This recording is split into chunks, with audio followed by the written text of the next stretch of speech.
बिस्मिल्लाहिर्रहमानिर्रहीम। अस्सलाम वालेकुम। रसूलुल्लाह सल्लल्लाहु अलैहि वसल्लम की बड़ी साहबजादी सैयदा ज़ैनब रज़ियल्लाहु तआला अन्हा ऐलान नबूवत से 10 साल पहले पैदा हुई। जब आप जवानी की दहलीज पर पहुंची तो आपकी शादी आपके खालाजाद भाई अबुल आस बिन रबी के साथ कर दी गई। हिजरत मदीना के वक़्त आप सल्लल्लाहु अलैहि वसल्लम के साथ ना जा सके। बदर की लड़ाई में आपके शोहर अबुल आस ने कुफार मक्का की तरफ से शिरकत की और मुसलमानों के हाथों कैद हो गए। बदर के कैदियों को रिहा करने का फ़िदिया रखा गया।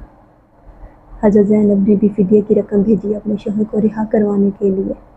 उस रकम में वो हार भी था जो हज़रत खदीजा रज़ियल्लाहु तआला अन्हा ने अपनी बेटी को उनके जहेज़ में दिया था। नबी अकरम सल्लल्लाहु अलैहि वसल्लम ने जब वो हार देखा तो हज़रत खदीजा की याद ताज़ा हो गई, तो ये तय पाया कि अबुल आस को फ़िदिये के बगैर ही बेच दिया जाए, इस शर्त पर कि वो जाकर हज़रत ज़ैनब को मदीना बेच देंगे। नबी अकरम सल्लल्लाहु अलैहि वसल्लम ने साथ 2 आदमी भेजे ताकि वो हज़रत सैयदा ज़ैनब को साथ लेकर आए मदीना, लेकिन उन्हें यह हुक्म दिया गया कि वो मक्का के बाहर ही ठहरेंगे। अबुल आस खुद हज़रत ज़ैनब को लेकर आएंगे और उनके साथ रवाना करेंगे।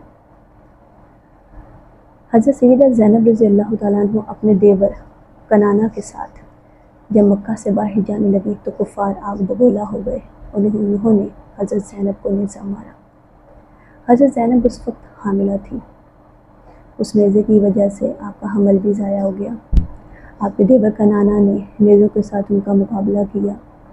अबू सुफियान ने कहा कि ये गवारा नहीं कि इस तरह मोहम्मद की बेटी जाए, लिहाजा तुम वापस चले जाओ, फिर किसी दिन दोबारा चुपके से बेच देना।